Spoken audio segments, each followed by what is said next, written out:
1장, 베드로후서 1장 말씀을 살펴보았어요. 한번 1장을 좀 우리가 정리를 해보겠습니다. 베드로 사도는 하나님께서 성도들에게 보배로운 믿음을 주셨다. 또 보배로운 지극히 큰 약속을 주셨다. 이렇게 말씀합니다. 그래서 성도들이 세상에서 썩어질 것들을 구하지 아니하고 하나님의 신성한 성품에 참여하는 삶을 살 것을 강조해서 말씀합니다.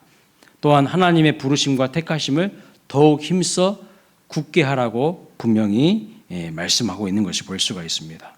그리고 예수님이 반드시 다시 오실 것과 예수님이 다시 오셔서 선악간의 모든 것을 심판하신다는 사실을 꼭 기억해야 한다고 강조했습니다.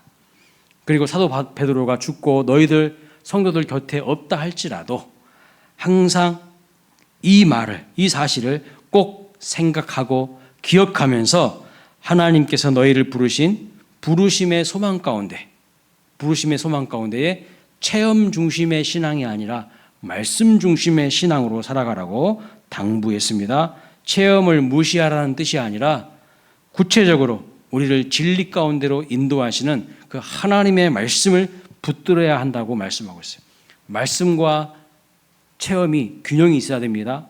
그러나 더 중요한 것은 무엇이냐? 하나님의 말씀을 굳건히 붙들어야 된다는 거예요. 왜냐하면 하나님이 우리 삶 속에서 어떻게 행해야 될지를 구체적으로 말씀해 주고 있기 때문입니다. 또한 성령의 감동으로 주신 하나님의 말씀은요, 어두운 데를 비추는 등불과도 같기 때문에 그런 계시의 말씀이니까 성경 말씀을 사사로이 풀지 말고 말씀 속에 담긴 하나님의 뜻이 깨달아지고 그 말씀이 너희들을 이끌어 갈 때까지 주위에서 읽고 묵상하고 순종하면서 실천할 것을 말씀하였습니다. 자, 이게 베드로후서 1장의 내용이었습니다. 오늘 2장을 살펴보겠습니다. 2장의 내용은요, 한마디로 말하면요, 가짜를 주의하라 이 말이에요. 가짜를 주의하라. 바른 진리에서 떠난 거짓 선생들이 공동체 안에, 교회 안에 들어와서 교회를 어지럽힐 것을 말씀하고 있어요.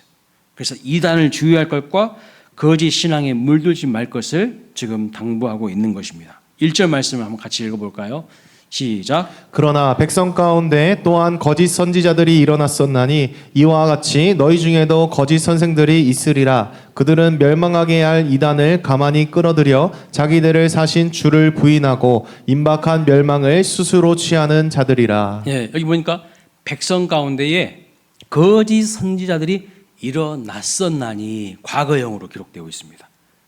원문을 보면요, 그 백성이라고 되어 있어요. 한국말로는 그냥 백성 그랬는데 그 백성은 어떤 백성일까요? 예수님이 오시기 전 구약시대의 이스라엘 백성을 의미합니다. 그 이스라엘 백성 공동체 가운데에 거짓 선지자들이 많았다라는 뜻입니다. 그들 거짓 선지자들의 특징이 뭡니까, 여러분? 하나님이 말씀하신 회개와 심판의 메시지는 전하지 않고 백성들 귀에 듣기 좋은 사탕 발림만 계속 한 거예요. 사탕 발림. 사람들 귀에 듣기 좋은 말만 계속 했어요. 잘못된 길을 걸어가고 있는데 잘못된 삶을 살아감에도 불구하고 계속해서 귀에 듣기 좋은 소리만 한 거예요. 위로의 메시지만 한 거예요. 여러분, 잘못된 길을 가는 사람들한테는 정신 똑바로 차리도록 회개와 심판의 메시지를 하나님 말씀 그대로 가감없이 전해야 되는 거예요. 물론 하나님의 말씀대로 살면서 힘들고 어렵고 이 세상의 악의 구조 속에서 힘들게 어렵게 살아가는 성도들을 대해서는 위로해야 되겠죠. 그러나 말씀대로 안 살고 순종하지 않고 정신 차리지 못한 하나님의 백성들에게는요, 눈물이 쏙 빼게 나오게 회개의 심판의 메시지를 전해야 됨에도 불구하고 선지자들이요, 엉터리야, 다 가짜들이야. 그러니까 그런 말씀을 안 했다는 겁니다. 그래서 백성들이 잘못된 삶을 살아도 전혀 회개하지 않으므로 결국 이스라엘이 역사 가운데 심판을 당하고 나라가 멸망했어요. 실제로 멸망했습니다. 오랜 세월 동안 나라 없이 지냈어요. 그리고 지금 베드로 당시에도요, 이제는 교회 가운데 거짓 교사들이 들어왔다고 말씀하고 있어요. 그래서 하나님의 말씀을 왜곡해서 가르치는 자들이 있다. 이렇게 말씀하고 있습니다. 하나님은 이스라엘 백성들을 택하셔서 그들을 통하여서 이 땅 가운데에 하나님의 나라를 회복하고 이루기를 원하셨습니다. 그래서 이스라엘 백성들을 사용하셔서 수많은 사람들이 회개하고 주께로 다시 돌아오기를 원하셨어요. 그런데 선민으로 부름받은 이스라엘 백성들은요, 전혀 하나님의 말씀대로 살지 않았습니다. 하나님이 택하시고 부르신 선민은 하나님과 맺은 뭘 지켜야 됩니까? 언약을 지켜야 되는데, 하나님의 말씀을 잘 들어야 되는데 지키지 않았어요. 하나님 말씀을 무시하고 순종하지 않았어요. 그래서 하나님은 이스라엘과 어떤 언약을 맺으셨는지 한번 보겠습니다. 출애굽기 19장 5절 6절 자막 나와 주셔야 되는데요. 네. 읽겠습니다. 시작. 세계가 다 내게 속하였나니 너희가 내 말을 잘 듣고 내 언약을 지키면 너희는 모든 민족 중에서 내 소유가 되겠고 너희가 내게 대하여 제사장 나라가 되며 거룩한 백성이 되리라. 너는 이 말을 이스라엘 자손에게 전할지니라. 분명히 말씀하셨죠. 특별한 소유가 되고 제사장 나라가 되고 거룩한 백성이 되리라. 이렇게 말씀했습니다. 그런데 조건이 있어요. 너희가 내 말을 잘 듣고 내 언약을 지키면, 언약을 지켜야 된다는 거예요. 그런데 이스라엘 백성들은 지켰습니까? 안 지켰어요. 안 지켰어. 그래서 어떻게 됩니까? 그들은 멸망했습니다. 나라 잃은 채로 오랜 세월 방황하며 그렇게 어렵게 살게 되는 것을 볼 수가 있어요. 그리고 하나님은요, 이제 이스라엘 백성들을 통해서 하시려고 했던 그 거룩한 하나님 나라의 일을 누구를 통해서 하기를 원하시는가? 바로 교회를 통해서 하기를 원하십니다. 교회. 이제는요, 교회가 선민이에요. 더 이상 이스라엘 백성들이 선민 아닙니다, 이제는. 네. 교회가 선민이에요. 교회를 통해서 온 세계가 하나님께로 돌아오고 문 영혼들이 구원받고 이 땅에 하나님 나라를 회복하시기를 원하십니다. 그런데 누가 이러한 하나님의 뜻이 이루어지기를 방해하고 또 싫어할까요? 사단 마귀 악한 영들입니다. 이들이 바로 교회를 공격합니다. 하나님의 뜻이 이 땅 가운데서 이루어지지 못하도록 교회를 공격하는데 그 방법이 뭘까요? 우리 성도들을 공격해요. 사단 마귀 악한 영들이. 근데 그 방법이 뭘까요? 거짓과 이단과 사이비 교사들을요, 교묘히 그 공동체 안에 딱 심는 거예요. 교묘하게. 교회는 바로 하나님의 사람들이 교회입니다. 예수 그리스도를 주로 고백하는 사람들이 교회예요. 여러분 한 사람 한 사람이 교회예요. 이제는 교회가 택하신 족속이요 왕 같은 제사장들이요 거룩한 나라요 그의 소유가 된 백성이라고 하십니다. 교회에 대한 성도들을 통하여서 하나님이 이루시고자 원하시는 뜻이 무엇일까요? 다시 말씀드리면 성도의 사명이 지금 무엇이라고 말씀합니까? 우리가 교회니까요. 저와 여러분 한 사람 한 사람이 교회니까요. 우리의 사명이 뭐라고 하는 거예요? 온 세상에 예수 그리스도의 복음, 예수 그리스도의 사랑과 덕을 선포하는 것이라고 분명히 말씀하고 있어요. 베드로전서 2장 9절 말씀을 읽어볼까요? 시작. 그러나 너희는 택하신 족속이요 왕 같은 제사장들이요 거룩한 나라요 그의 소유가 된 백성이니 이는 너희를 어두운 데서 불러내어 그의 기이한 빛에 들어가게 하신 이의 아름다운 덕을 선포하게 하려 하심이라. 아멘이십니까? 이렇게 목소리가 적으세요. 같이 봉독하자고 하면 같이 힘있게 봉독을 해야 같이 힘이 나죠. 자, 이제 더 이상요 이스라엘 백성들이 선민 아니에요. 구약 시대는 이스라엘 백성들이 선민이었어요. 그들을 통해서 하나님 나라를 세우려고 하셨어요. 그런데 이제는 아닙니다. 이제는 예수 믿는 우리가 하나님의 백성이고요, 우리가 선민이에요. 사도 바울도 로마서 11장 20절부터 21절에 이렇게 말씀합니다. 옳도다. 그들은 믿지 아니함으로 꺾이고 너는 믿음으로 섰느니라. 높은 마음을 품지 말고 도리어 두려워하라. 하나님이 원 가질 질도 아끼지 아니하였은즉 너도 아끼지 아니하시리라. 무슨 뜻일까요? 그들이 믿지 않음으로 꺾였다 이렇게 말하고 있어요. 여기 그들이 바로 이스라엘 백성들입니다. 하나님께서 원 가지들도 아끼지 않으셨다고 말해요. 원 가지가 뭐예요? 이스라엘 백성들을 말하는 거예요. 근데 그들도 하나님의 말씀을 저버리고 불순종하고 하나님을 떠났을 때 하나님이 그들도 아끼지 아니하시고 심판하셨다는 거예요. 그래서 하나님의 말씀에 분술중했을 때 하나님이 그 가지를 꺾으셨다 이렇게 말합니다. 이제 더 이상 여러분 이스라엘 백성들이 선민이 아닙니다. 이스라엘 너무 좋아하지 마세요. 무슨 제가 이제 광화문 같은데 한 번씩 갈 때가 있는데 보면은 무슨 보수 기독교 단체들이 나와서 막 집회를 해요. 근데 보니까 깃발을 그렇게 많이 들고 나왔더라고. 내가 자세히 보니까요. 세 나라의 국기를 들고 나옵니다. 태극기 들고 나오고 또 미국 국기 성조기 들고 나오고 또 이스라엘 국기 들고 나옵니다. 이스라엘 국기. 다윗의 별이 그려져 있는 이스라엘 국기도 들고 나오는데요. 여러분 대부분의 이스라엘 사람들이 싫어하는 것이 기독교예요. 뭔가 한참 오해하고 있어요. 거기 지금 보수 기독교 단체들이 그 이스라엘 국기 들고 나올 때가 아니야. 이스라엘이 얼마나 기독교를 배척하고 싫어하는데. 물론 이슬람교도 싫어합니다. 이스라엘 사람들은요 지금 기독교를 얼마나 싫어하는 줄 아십니까? 예수님을 부인해요. 십자가를요 엄청 싫어해요. 십자가가 뭘 상징하는 거죠? 예수 그리스도의 보혈, 예수 그리스도의 희생, 대속의 죽음을 상징하잖아요. 그 십자가요 혐오예요. 혐오해. 이스라엘 사람들은 얼마나 싫어하나 제가 찾아보니까요. 우리는 수학에서 산수할 때 더하기 빼기 할 때 더하기가 무슨 모양입니까? 십자가 모양이죠. 근데 이스라엘은요 십자가 모양 안 써요. 수학 시간에 십자가 모양 안 쓴다고. 그림 한번 보여줘 보세요. 저것을 더하기라고 표현하고 있어요. 네? 저게 십자가입니까? 오자잖아요. 오.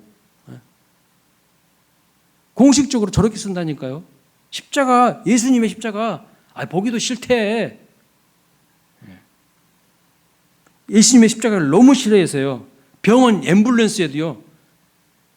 빨간 적십자, 녹십자 이런 마크가 없고요. 저렇게 다윗의 별 모양을 그려놓고 있어요. 다윗의 별. 세계 모든 나라가 공통적으로 십자가를 사용하는데 그들은 그것이 예수님을 상징하기 때문에 거부하고 자기들만 다른 기호를 사용하고 있는 것을 볼 수가 있습니다. 여러분 이스라엘 백성들이 지금도 선민입니까? 천만의 말씀 지금은 선임 아니에요. 그들이 이슬람과 똑같이요 우리의 선교의 대상일 뿐입니다. 우리가 다시 복음을 전해야 될 대상이에요. 그래서 사도 바울도 자기도 유대인이지만 내 동족 이스라엘 백성들을 위하여서 간절히 기도하며 그들이 예수님을 거부하지 않고 진실되이 믿고 구원받기를 원한다고 이야기하는 것을 볼 수가 있어요. 소망한다고 말합니다. 로마서 10장 1절 말씀 볼까요? 형제들아 내 마음에 원하는 바와 하나님께 구하는 바는 이스라엘을 위함이니 곧 그들로 구원을 받게 함이라. 예수 안 믿는다는 거예요. 십자가를 거부한다는 거예요.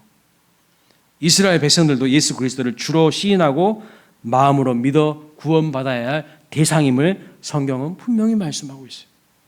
자, 본문으로 돌아갑니다. 이제는 하나님께서 이스라엘 백성이 아닌 교회된 성도들을 통하여서 하나님의 뜻을 성취하기를 원하시는데 그 교회를 무너뜨리기 위해서 마귀가 하는 작전이 뭐라고요? 잘못된 사상과 이단과 거짓 신앙을 가르치는 교사들을 교묘히 교회 안에 침투시킨다는 거예요. 침투시켜요. 그런데 이 거짓 교사와 거짓 신앙의 특징이 무엇인지를 우리가 알아야 되지 않겠습니까? 자, 1절 말씀 보니까 그 거짓 신앙, 거짓 교사, 이 가짜들의 특징이 뭐냐면 첫째, 자기들을 사신 주를 부인하는 것이라고 1절에 말씀하고 있어요. 하나님이 우리를 구원하실 때 예수님을 대신하여서 십자가에 못 박혀 죽게 하셨습니다. 내가 내 죄에 대해서 심판을 받아야 되고 징계를 받아야 되는데 내가 아닌 예수님께서 대신 십자가에서 죄의 대가를 치르셨다는 뜻입니다. 그래서 성경은요 예수님의 죽으심을 뭐라고 말하고 있죠? 예수님의 죽으심을 뭐라고 합니까? 속량이라고 하고 있어요. 속량. 에베소서 1장 7절 말씀을 보여주세요. 우리는 그리스도 안에서 그 은혜의 풍성함을 따라 그의 피로 말미암아 속량 곧 죄사함을 받았느니라. 속량은요, 값을 주고 값을 치르고 사왔다, 이런 뜻이에요. 예수 믿고 거듭나기 이전에 인간은요, 영적으로 죽은 존재들이었어요. 앞으로 죽을 존재가 아니라, 미래형이 아니라 과거형으로 성경은 못 받고 있어요. 에베소 2장 1절에 이렇게 말합니다. 그는 허물과 죄로 죽었던 너희를 살리셨도다. 죽었던, 이미 과거형이요. 그리스도 밖에 있는 자는요, 다 죽은 존재들이에요. 앞으로 죽을 존재가 아니라 이미 영적으로 죽어 있다는 거예요. 그래서 예수 믿지 않는 자들, 자신의 죄인됨을 인정하지 않는 자들은요, 영적으로 이미 죽은 존재들입니다. 우리도 과거에 그랬어요. 성경은 예수 믿기 이전에 우리는 또한 본질상 진노의 자녀였다고 말씀하고 있어요. 에베소 2장 3절 말씀 보여주세요. 같이 읽어볼까요? 시작. 우리도 다 그 가운데서 우리의 육체의 욕심을 따라 지내며 육체와 마음이 원하는 것을 하여 다른 이들과 같이 본질상 진노의 자녀이었더니. 예, 허물과 죄로 죽었던 존재였고 본질상 진노의 자녀였습니다. 또 갈라디아서 4장 8절에 보면 이렇게 말합니다. 그러니 너희가 그때에는 하나님을 알지 못하여, 갈라디아서 말씀입니다. 띄워주세요. 본질상 하나님이 아는 자들에게 종노릇 하였더니 라고 말하고 있어요. 예. 본질상 하나님 아닌 자들에게 종노릇, 죄의 종노릇하는 존재했다는 거예요. 그러니까 예수 그리스도를 믿기 이전에 인간의 상태는 어떤 존재들입니까? 영적으로 이미 죽은 존재들이고요. 본질상 진노의 자녀이고요. 죄의 종노릇 하던 자녀였다는 것을 말씀합니다. 그런데 예수 그리스도의 그 피로 인하여서 속량 곧 제사함을 얻어 이제 우리는 더 이상 본질상 진노의 자녀가 아니고 하나님의 자녀가 되었습니다. 죄인에서 이제 우리는 의인이 되었습니다. 죄의 종로로 하던 자녀들이었는데 하나님의 뜻을 받드는 사명자. 베드로전서 2장 9절에는 왕 같은 제사장이요, 거룩한 백성이요. 그렇게 하나님께서 우리의 신분과 우리 정체성이 달라졌다고 말씀하고 있어요. 이러한 엄청난 은혜를 주시기 위해서 예수 그리스도께서 십자가에서 희생 제물이 되시고 속량하시고 죄사함의 은총을 주신 것입니다. 그런데 거짓 이단과 교사들의 특징이 뭐라고요? 이러한 예수님의 피로 값주고 사신 그 은혜를요, 헌신짝 취급하는 거예요. 예수 그리스도의 신성과 인성을요, 부인하는 겁니다. 예수님의 대속의 죽음과 부활의 영광을요, 부인하는 거예요. 예수님을 인정하지 않는 거예요. 그래서 뭐라고 말하고 있는가? 1절에 사신 그 주님의 은혜를, 사신 주를 부인한다고 그렇게 말하고 있는 거예요. 우리를 피로 값주고 사신 그 주님을 부인한다는 거예요. 그렇다면 이런 이단들과 무신론자들이 궁극적으로 가르치는 것은 뭘까요, 여러분? 뭘까요? 인간의 힘과 노력으로 자기 스스로 구원에 이를 수 있다는 거예요. 인간의 힘과 노력으로. 인간에게 무한한 가능성이 있다는 것 아닙니까? 그러니까 인간의 힘으로 구원까지도 쟁취할 수 있다고 이렇게 이야기하는 거예요. 그러니까 결국 네가 네 인생의 주인 되어. 뭐 예수님을 주인 삼아. 그럴 필요가 뭐가 있어. 네가 네 인생의 주인 되어 살라는 것이 아닙니까? 그러니 하나님의 말씀대로 살 필요가 없다는 것이죠. 네 생각대로, 네 감정대로, 네 마음대로 그냥 살라는 것입니다. 예수 그리스도를 통하여서 죄인된 인간이 하나님과 관계가 회복되고 하나님의 형상으로 다시 회복될 수 있는데 그 예수 그리스도를 주인 삼지 말라는 거예요. 예수 그리스도를 부인하면서 살라는 겁니다. 예수님의 신성과 인성을 부인하는 거죠. 하나님이 우리 인생의 주인 되실 때에 정녕 우리를 창조하신 하나님의 뜻대로 인간다운 삶을 회복할 수 있고 살아갈 수가 있는데 하나님으로부터 독립되어서 하나님으로부터 분리되어서 자기 마음대로 살라는 것이 결국 이단들이 가르치는 것이고요. 결국 이 세상 사람들이 강조하고 가르치는 것입니다. 인본주의 거짓된 사상들의 특징이라는 거죠. 자, 그럼 하나님께서 예수님을 값으로 치르시고 우리를 사신 이유가 뭘까요? 여러분이 하나님의 자녀가 되게 하신 이유가 뭡니까? 여러분들을 죄인에서 의인 되게 하고 본질상 진노의 자녀에서 하나님의 자녀 되게 하신 이유가 뭡니까? 뭐 하려고 여러분들을 구원하신 걸까요? 에베소서 1장 3절부터 5절 말씀 보겠습니다. 같이 한번 읽어보겠습니다. 시작. 찬송하리로다. 하나님 곧 우리 주 예수 그리스도의 아버지께서 그리스도 안에서 하늘에 속한 모든 신령한 복을 우리에게 주시되 곧 창세전에 그리스도 안에서 우리를 택하사 우리로 사랑 안에서 그 앞에 거룩하고 흠이 없게 하시려고 그 기쁘신 대로 우리를 예정하사 예수 그리스도로 말미암아 자기의 아들들이 되게 하셨으니 이는 그가 사랑하시는 자 안에서 우리에게 거저 주시는 바 그 은혜의 영광을 찬송하게 하려는 것이라. 아멘. 그가 우리를 구원하신 이유, 우리를 하나님의 자녀 삼으신 이유, 우리를 피로 값주고 사신 이유, 예수님께서 거룩한 희생 제물 되셔서 죽으신 이유가 뭐예요? 뭐 하려고 하신 겁니까? 첫째는 뭐라고 말씀하고 있어요? 거룩하고 흠이 없게 하시려고 말씀하고 있어요. 거룩하고 흠이 없게 하시려고. 둘째는요, 하나님의 은혜의 영광을 찬송하게 하려는 것이라고 말씀하고 있습니다. 이 두 가지를 종합하면 우리가 구원받은 이후에 하나님의 자녀답게 구원의 열매, 삶의 열매가 있는 거룩한 삶을 살기를 원하시는 것이고, 우리의 삶이 하나님을 높이는 그런 삶이 되기를 원하신다는 거예요. 하나님을 찬송하게 하려는 것이다. 하나님을 높이는 삶을 높여드리는 삶이 되기를 원하시는 것이죠. 그런데 이 이단 거짓 사이비들, 거짓 교사들의 특징은 뭐냐면요, 삶의 성화를 강조하지 않습니다. 일상의 삶 속에서의 거룩을요 강조하지 않아요. 하나님께서 예수 그리스도의 성량을 통해서 우리를 구원하신 이유가 무엇입니까? 예수 그리스도를 믿고 구원받은 이후에는 어떻게 살기를 원하시는 거예요? 변화된 삶, 거룩한 삶, 하나님의 자녀다운 삶을 살기를 원하시는데, 거짓 교사들의 특징은요, 그걸 강조하지 않아요. 거룩을 위해 힘쓰라, 몸부림해라, 이런 이야기를 하지 않는다는 거예요. 베드로전서 4장 2절 3절 말씀 읽어볼까요?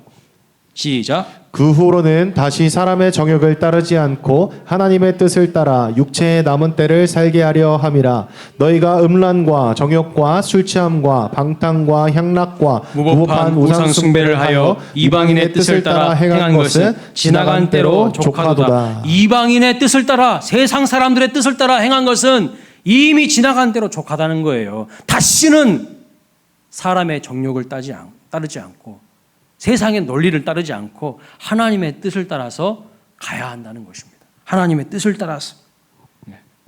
다시 과거의 구습을 따라서 죄를 반복하여 살아가는 그 삶을 청산해야 한다는 것입니다. 자, 베드로후서 2장 22절에는 또 이렇게 말합니다. 개가 그 토하였던 것에 돌아가고 돼지가 씻었다가 더러운 구덩이에 도로 누웠다 하는 말이 그들에게 응하였도다. 이런 말씀이 있어요. 무슨 말씀이냐면, 다시는 그 토한 것을 먹거나 그 배설한 그 우리의 딩구는 개와 돼지 수준의 짐승처럼 살아서는 안 된다는 거예요. 예수 믿고 구원받은 하나님의 자녀들은 거룩한 삶을 살아야 되는지, 자기가 먹은 것 토해놓고 또 다시 먹고, 자기가 똥 싸놓고 있는 그 돼지 우리의 또 딩구는 그런 삶을 살아서는 안 된다는 거예요. 어찌 하나님의 형상으로 지음받은 거룩한 하나님의 자녀들이 개돼지처럼 사냐, 짐승처럼 사냐. 그래서는 절대 안 된다고 말씀하고 있다는 거죠. 이제는 예수님 닮아가는 거룩한 성화의 삶을 살아가야 된다. 이것을 강조하는데, 가짜들의 특징은 뭐냐면요, 거룩한 삶을 향한 몸부림이 없다는 거예요. 죄를 지어도 남들도 다 그렇게 하는데 뭐 아무런 꺼리낌이 없어. 철면피가 돼버렸어요. 철면피가. 부끄러운 것도 부끄러워할지도 몰라. 큰일 난 거죠. 자, 에베소서 4장 13절 14절에서는 또 이렇게 말합니다. 읽어보겠습니다. 시작. 우리가 다 하나님의 아들을 믿는 것과 아는 일에 하나가 되어 온전한 사람을 이루어 그리스도의 장성한 분량이 충만한 데까지 이르리니, 이는 우리가 이제부터 어린아이가 되지 아니하여 사람의 속임수와 간사한 유혹에 빠져 온갖 교훈의 풍조에 밀려 요동하지 않게 하려 함이라. 우리를 구원하신 이후에 그걸로 끝이 아니라 어떻게 해야 된다고요? 그리스도의 장성한 분량이 충만한 데까지 자라가라는 거예요. 맨날 어린아이 수준에 머물러 있지 말라는 겁니다. 우리의 인격과 성품과 됨됨이가 주님을 계속해서 닮아가는 삶으로 나아가야 한다는 거예요. 그런데 이단과 거짓 교사들의 가르침은 무엇입니까? 기독교 신앙을요, 지적인 활동을 통하여 깨닫고 아는 것에만 그치게 하는 거예요. 내 지적인 욕구만 만족시키는 것에 머물게 해요. 머리만 커지고 몸은 움직이지 않는 가분수 신앙으로 전락하게 하는 겁니다. 머리로 판단만 한 뿐 몸으로 순종하지는 않아요. 그 이단들이에요. 근데 혹시 우리는 그 이단들의 특징들을 우리가 따라가고 있지는 않습니까? 나에게도 그런 모습이 있지 않습니까? 정통 교회를 다니겠지만 내 신앙은 이단 신앙에 가깝지는 않습니까? 머리로 판단만 해요. 몸으로 움직이지 않고. 또 한 가지는요, 신비한 종교적인 체험과 은사만 중요하게 여기고 실제적인 삶 속에서 나타나는 행실과 성품과 인격의 열매가 없다면 다 거짓된 믿음이에요. 그 해로운 믿음이에요. 이단 사이비 믿음이라는 겁니다.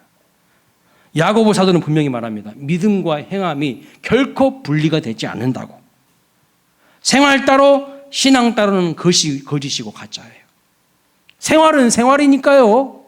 신앙은 신앙이고 다 가짜 믿음이에요.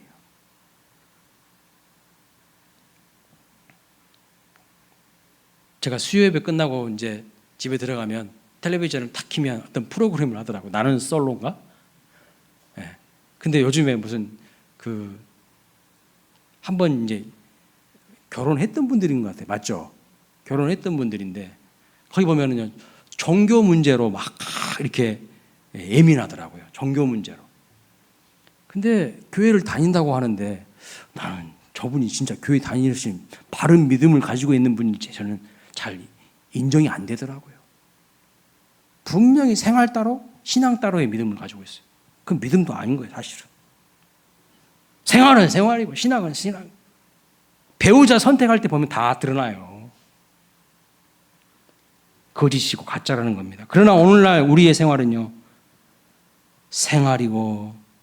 생활은 생활이고 신앙은 신앙이지 구분하고 분리하려고 하지는 않습니까? 그것이 바로 잘못된 믿음, 가짜 신앙이라는 거예요. 그래서 거짓 교사와 거짓 신앙의 특징이 두 번째는 뭐냐면 이것입니다. 2절에 보면 호색하는 것을 따르는 것이라고 말하고 3절에는요, 탐심으로 지어낸 말, 거짓말로 이득을 삼는 자들이라고 말씀하고 있어요. 이것을 다 주의하라는 거예요. 여러분, 이런 거짓 가짜들 때문에 진정한 진리의 도가 비방을 받는 것이죠. 오늘 본문에 그렇게 말씀하고 있죠. 진리의 도가 비방을 받는다고. 이 가짜들 때문에. JMS 정명석이나 신천지 이만희나 구원파 박옥수 이런 사람들 때문에 한국 교회가 싸잡아서요 비난을 받습니다. 싸잡아서 욕먹고 비방을 받습니다. 안 믿는 불신자들의 눈에는요, 뭐 신천지나 정통 교회나 그것이지 다 같은 기독교지. 교회를 분별하지 못하고 다 같은 교회라고 볼 것 아닙니까? 그러니 진리의 도가 가짜들 때문에 비방을 받는 것이죠. 자, 그런데 여러분, 왜 유독 기독교에 이런 이단들이 많을까요? 사이비가 많을까요? 불교나 유교에 이단이 있다고 들어보셨습니까? 이슬람교에 이단이 있다고 들어보셨습니까? 유독 기독교에 이단이 많습니다. 왜 그럴까요? 이단들 정말 많아요. 세상에 어떤 것들이 여러분 가짜가 많습니까? 진짜 가치 있는 것들만 가짜들이 많은 거예요. 진짜 가치 있는 것들만. 자, 예를 들어볼까요? 다이아몬드 가치가 있죠. 엄청난 가치가 있죠. 자, 보세요. 여러분, 어떤 것이 진짜이고 어떤 것이 가짜인지 구별할 수 있겠어요? 오른쪽 것이 진짜입니까? 왼쪽 것이 진짜입니까? 당신은 여러분은 그 차이를 알겠습니까? 딱 속기 쉬워요. 2020년 2월부터 2021년 3월까지 1년 동안 가짜 큐빅을 다이아몬드로 속여가지고요. 가짜 다이아몬드 감정서를 새마을 금고에 제출해가지고요. 약 25회에 걸쳐 380억을 대출받는 사기 사건이 있었어요. 380억. 가짜 큐빅을 진짜 다이아몬드처럼 속여가지고. 여러분, 위조 지폐 왜 만듭니까? 위조 지폐? 진짜 지폐는 가치가 있기 때문에 진짜같이 가짜를 만드는 거죠. 사진 한번 더 넘겨줘 보세요.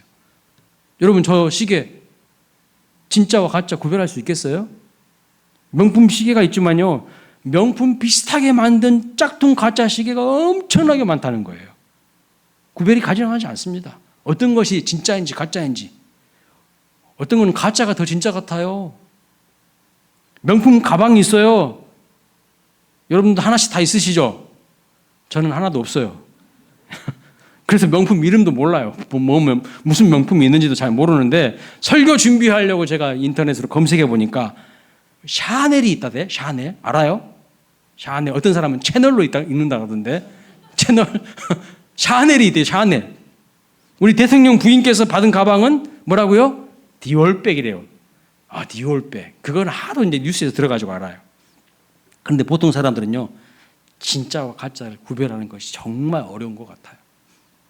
어떤 것은 가짜가 더 진짜같이 예쁘고 화려하게 보이지 않습니까? 사람도 그래요. 사람도 가짜들이 더 화려하게 보일 때가 있어요. 진짜 진국들을 우리가 못 알아볼 때가 많아요. 신기한 것은요, 가치 있는 것들만 가짜를 만들어낸다는 사실입니다. 여러분, 운동화 나이키 좋아하시죠? 나이키가 가치가 있으니까요, 나이스가 나와요. 나이스. 응? 중국 기업은요, 프로스펙스와 같은 상품을 만들어내 가지고 특허 출원을 받았다고 합니다. 저 프로스펙스 한국 브랜드 아닙니까? 근데 완전히 프로스펙스랑 거의 똑같은 제품을 만들어 가지고 그것을 어디 한국에다가 특허 출원을 받아? 네. 어이가 없는 거 아니겠습니까? 마저 가짜 사진들 보여주세요. 라이크, 아디다스가 아니라 아디도스, 푸마가 아니라 후마? 판다? 별의별 가짜들이 많은 것 같아요. 그래서 경제협력개발기구에 따르면 전 세계 위조품 거래액이요, 연간 570조라고 합니다. 570조. 위조품으로 서로 거래된 금액이 570조. 사실 기중하고 가치 없는 것은요, 가짜도 없어요. 가짜가 많다는 것은 분명히 진짜가 있다는 뜻이에요. 진짜가. 기독교에 가짜와 사이비가 많은 것은 기독교에 오히려 진짜 뭐가 있다는 거예요? 진짜가 있다는 거예요. 진짜가 있다는 반증입니다. 여러분, 가짜가 있다면 분명히 진짜도 있어요. 구약시대에 거짓 가짜 선지자들이 있었고 진짜 진실된 선지자가 있었어요. 에레미야 같은 눈물의 선지자, 이사 같은 선지자, 이런 사람들은요 진짜 선지자예요. 참 선지자예요. 근데 가짜들이 수두룩했다는 거예요. 베드로가 살았을 당시에도 거짓 가짜 교사들이 있었고, 베드로와 같은, 바울과 같은 진짜 교사들, 진짜 사도들도 있었다는 거예요. 오늘날에도요 가짜 이단 사이비 목사들이 넘쳐나요.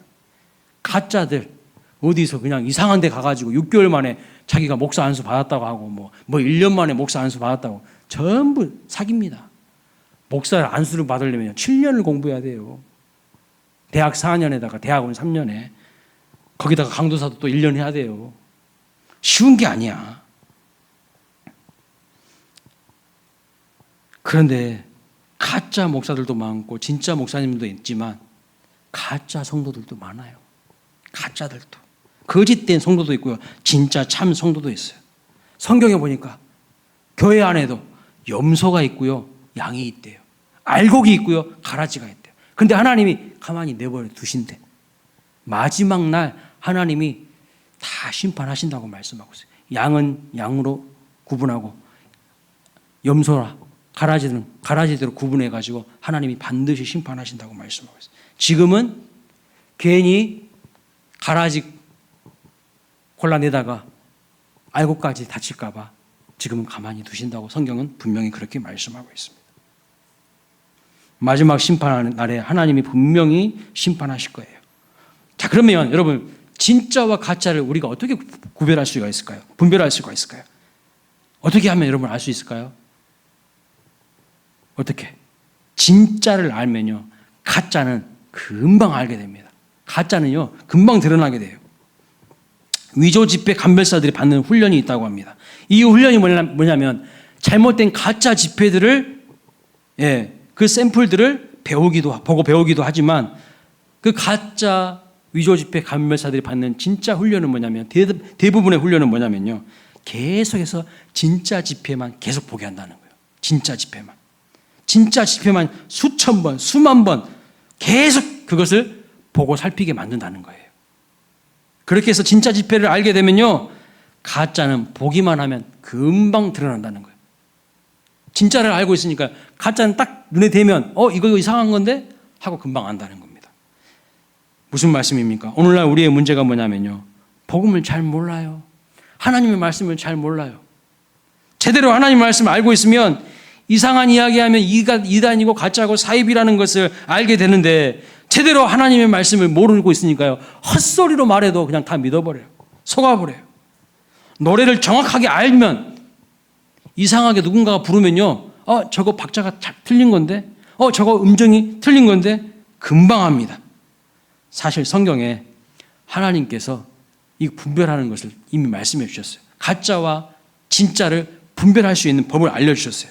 같이 읽어보겠습니다. 마태복음 7장 16절입니다. 마태복음 7장 16절 읽어봅니다. 시작. 그들의 열매로 그들을 알지니 가시나무에서 포도를 또는 엉겅퀴에서 무화과를 따겠느냐. 이와 같이 좋은 나무마다 아름다운 열매를 맺고 못된 나무가 나쁜 열매를 맺나니 좋은 나무가 나쁜 열매를 맺을 수 없고 못된 나무가 아름다운 열매를 맺을 수 없느니라. 여러분, 구원받고 거듭난 하나님의 사람들, 성도는요, 분명한 뭐가 있다고요? 삶의 열매가 있어요. 있어야 돼요. 구원받은 사람인지 아닌지를 분별할 수 있는 기준은 변화된 삶의 열매가 있는지 없는지를 보면 알 수가 있어요. 여러분 진정 구원 받으셨습니까? 여러분 진정 회개하셨습니까? 진정 구원받은 사람은요, 뿌리가 하나님께로 깊이 뿌리 내려 있어서 하나님이 주시는 은혜의 열매들을, 성령의 열매들을 맺히는 사람들이에요. 구원은 하나님의 은혜로 받지만 구원받은 이후에는 그 은혜를 헛되이 하지 않는 변화된 삶, 거룩한 삶을 살아야 한다는 거예요. 여러분 삶에 거룩한 모습이 없다면, 주님 닮아가는 모습이 없다면 그것은 내 믿음이 지금 변질되어 있거나 좀 잘못되어 있다는 신호입니다. 빨리 그 과거의 잘못된 삶을 끊어내야 돼요. 우리 모두가 가짜가 아닌 진짜가 되시길 주님의 이름으로 축원합니다. 진짜 신자 되십시오. 진짜 성도 되십시오.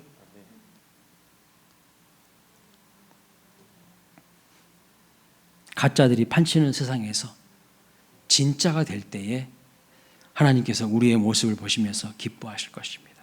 우리 광일교회가 진짜 교회 되기를 원합니다. 진짜 성도들이 모인 참 교회 되기를 소망합니다.